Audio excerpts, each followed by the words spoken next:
What is this? A center for ants?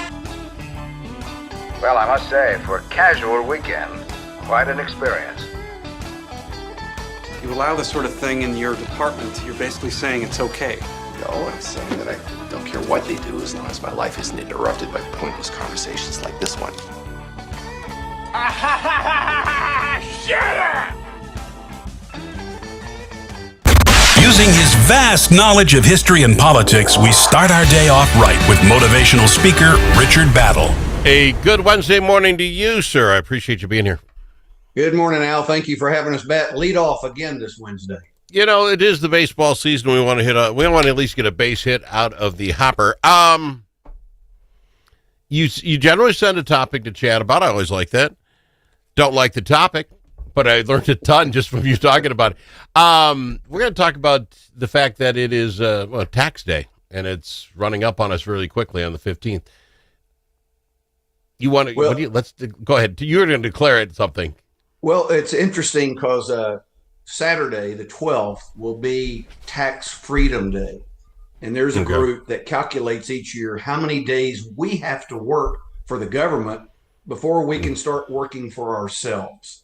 And this year is 3.5 months.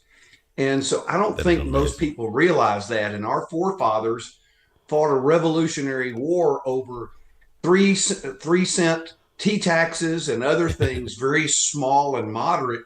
And they would be aghast at how we are enslaved to a government with an insatiable appetite to spend our money.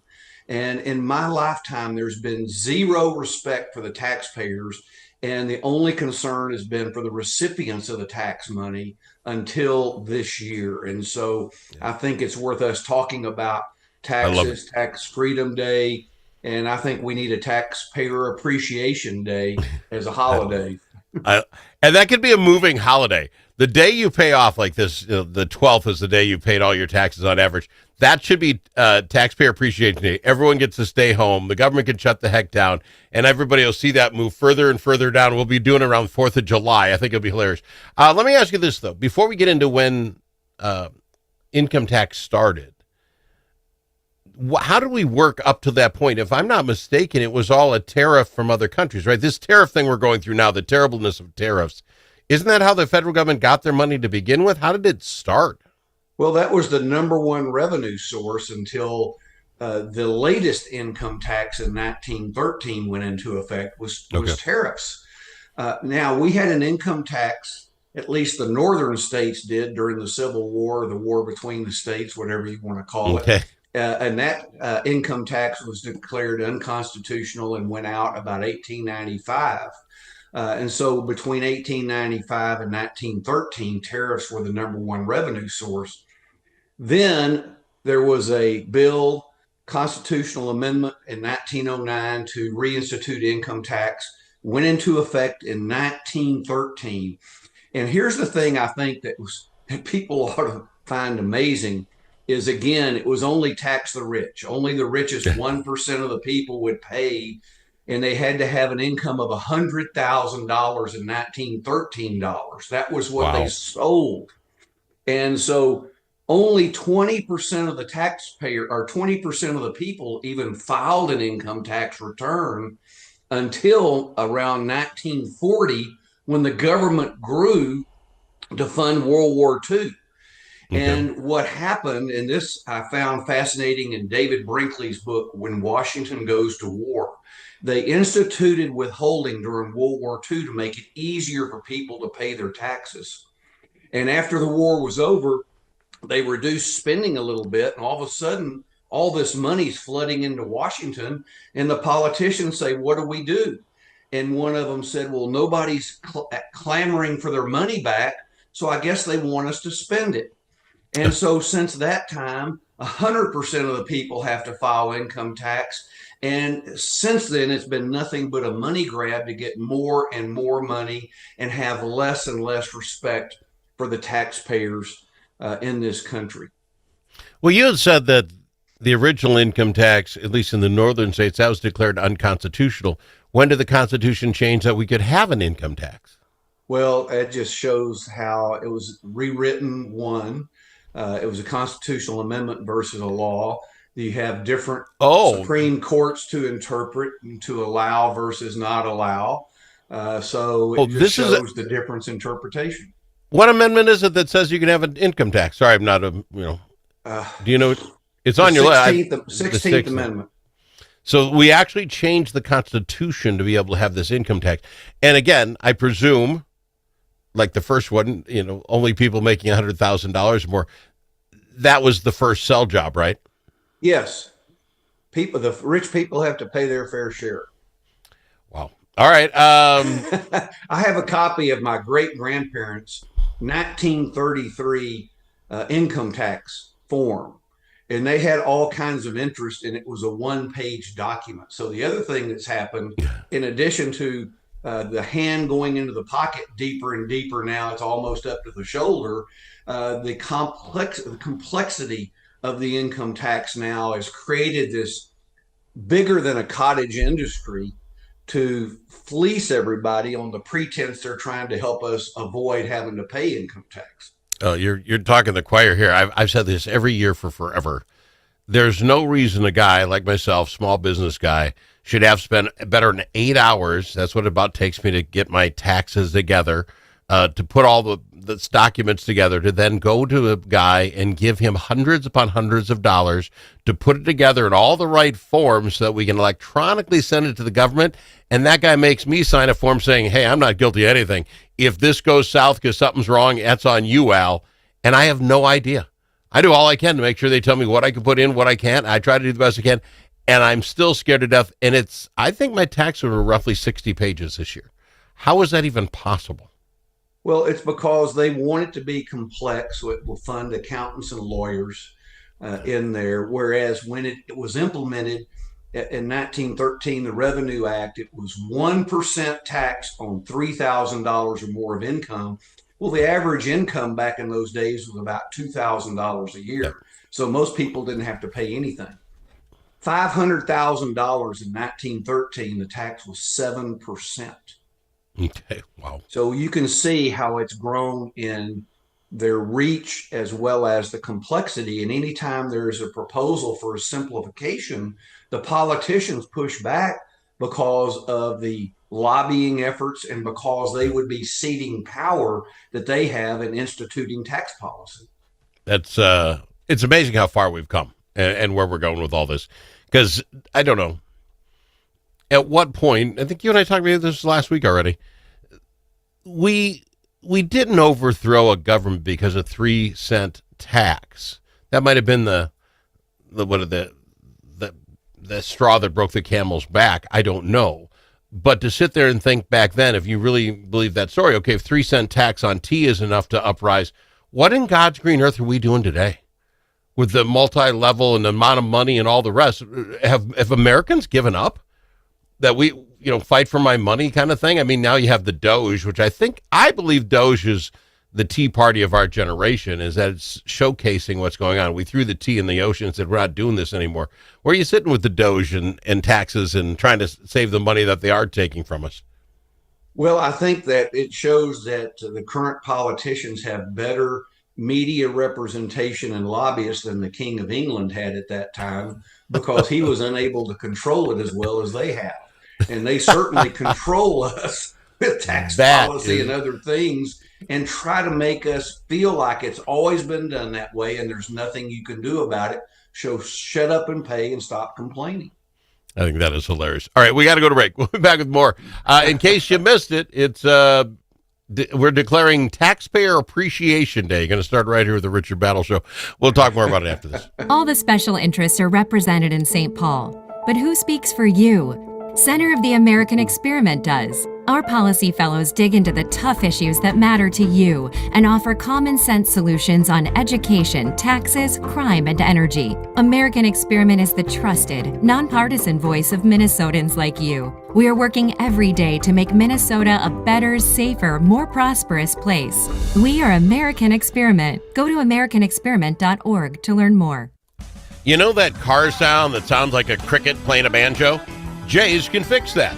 You know when you step on the brakes and your car sounds like a pair of tennis shoes in the dryer? Paul is a guy who specializes in that. And you know that sound that never happens when the mechanic's around? Paul took a whole course on that. If you own a car, you need to know Paul.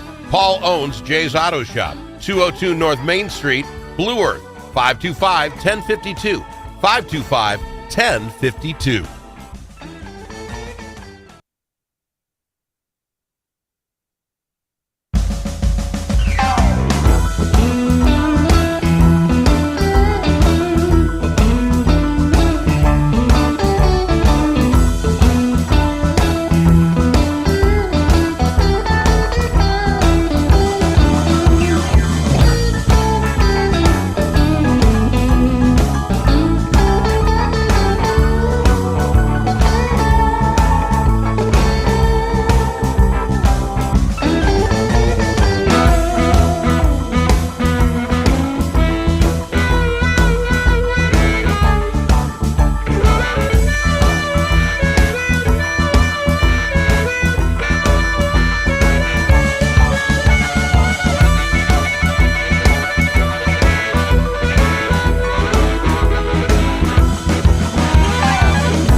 As in alligator. L also in alligator. But it's not alligator. It's the Al Travis Show. It's so nice to have him. He's Richard Battle in. He wrote AmeriCANS, Who Made America, 18th Century Birth of the Republic, and many more. Oh, in case you're watching on the YouTube. We got the book right here. Appreciate him coming in. I find it shocking of all the things that you've said. I mean, we've been here a lot, but it was, April 12th? We're coming up on the day that basically everything Americans on average earned up till the April 12th is literally been given to the government to redistribute, to do whatever they're going to do with. No one's made a dime yet for themselves. And that's just stark raving when you're looking at it's the fourth month of the year. Well, exactly. And especially when you see the exposure of some of the idiotic things that the government in Washington has spent money on. It just shows they have such a disrespect for the taxpayer, bordering on what I'd call contempt, that they don't value our hard-earned efforts and our contributions to the federal coffers, that they go out and throw money out the window. I'd rather them throw money out the window than some of the things they spend money on. Well, this amendment is what's got me going. I guess I didn't realize we actually had a constitutional amendment that you can taxes. But what gets me about it is, didn't Jefferson say when they founded this thing will go along fine until the majority finds out they can pull more out than they put in if they vote the right people in, and that'll be the end of the republic. We're about to that point now, aren't we, with more people pulling out than putting in? Well, the Frenchman Alexis de Tocqueville, that's what he said. He said once people figured out in Washington that they could, or once people figured out they could vote themselves government money, it'd be over with. And we've been on that track, and we've almost gotten to the point of no return. And I think this effort now to try to reduce spending and respect the taxpayers that's going on, and that's what I view it as. It's the first time in my lifetime that taxpayers are being considered anywhere but last in the consideration list, if you will, for how money's treated. But that's exactly what we're talking about. Once people find out they can get more out than they put in, there are people literally, whether you like Musk or not, I don't care. The idea of Doge comes out and finds out we spend $50 million to some country for condoms, and it's a complete waste. People are burning Teslas down to protest the guy who found the waste and not yelling at the waste and saying, what are you doing with my money? This is like the anti-Tea Party thing. We're sticking up. And my point being is so many people are getting from the government now, they will fight to keep that at all costs. Even if it's a condom manufacturer making $50 million to send them to wherever. You get my point? People are protesting backwards on this whole thing. Don't you be finding any more waste. You're killing me. Wait until you see something that I guarantee you never think you would see. And that is when they announce proposed cuts in Defense Department spending, that people on the left scream about it and try to protect Defense Department spending, which has never been done before, but we will see it whenever that announcement comes. But am I wrong in that feeling? It just seems there are people now, because I presume their history and where they're making their money, are yelling at the fact that there's a company, a guy in this group, trying to point out all the places we're wasting our money. Like, I would think we would herald these people, and you can say, hey, okay, I want to send condoms to wherever. I don't care if that's your jam, but you don't yell at the guy for finding it and put it out there, because I'll tell you what, I didn't know it was happening. You know what I'm saying? You're killing the messenger here. It's like shooting Paul Revere. Shut up. It's too early in the morning. You're exactly correct. And it just goes to show how far out of kilter everything is. To see this that we're seeing, because it's never been done in our lifetime. Anyone's ever gone back and looked at how money's being spent and try to see ways to reduce it. The government has this insatiable appetite where they just say, give me more, give me more. And when they get enough, they don't have to respect money because there's more than they have to invent ways to spend it. You talk about how kittywampus we are in the world, people. I just had a guest tell me I couldn't be more right. The world's upside down, people. If Al's got something right. Battle, you know I love having you on the program and keeping us up to date on what's going on. I want folks to get this, because you're going to get your next book out, and then this one goes down the list. And then you need to get this one because it's the starter book. AmeriCANS Who Made America, 18th Century Birth of the Republic. We're history people in my house. The History Channel doesn't go off. And I'm not saying I learn things over and over again. I forget as often as I learn. But about half of the people in your book, sir, I did not know. Some I might have known the name, but didn't know the story behind them. Some I had never heard of before. These are the people who made America. It is a fantastic history book. I'm going to put sixth grader, if they're learning to read, can read this book and learn. And I'll tell you what, get one signed by the author, get it inscribed, and you know what? This is going to be kids' favorite book. I have it on the shelf. This is going no place. I love this book. How do I pick it up? Well, we appreciate that. If you go to richardbattle.com, this and all 11 volumes are available. Every book signed. If you'd like it inscribed for a birthday, a graduation gift, email me, richard@richardbattle.com. We're happy to do that. Amazon has all the books, including Kindle and audio versions as well. What I want, and you're not going to do this for me, but this is what I want. I want a hint, maybe next week when you come on, what would be the chapters of the AmeriCANS Who Made America, the 21st Century Edition? I don't know if I'm going to live long enough to see you write that book, Battle. Will you give me like a pamphlet version? Because this is some...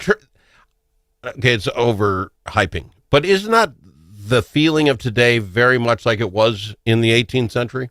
The turmoil, the change in the world? We're releasing the 19th century volume this coming June and working on the 20th century volume. So 21st century is a way off. Well, that's what I'm saying. We might be too old. You may not survive. Give us a quick pamphlet rundown of all of them. Bust it down for me, because I want to be here to see it. I love this book. AmeriCANS Who Made America, 18th Century Birth of the Republic. Go to richardbattle.com. Battle, you know I love you, buddy. Thanks for coming on the program. Always my pleasure. God bless America. Enjoy the golf. Dust from gravel roads and driveways does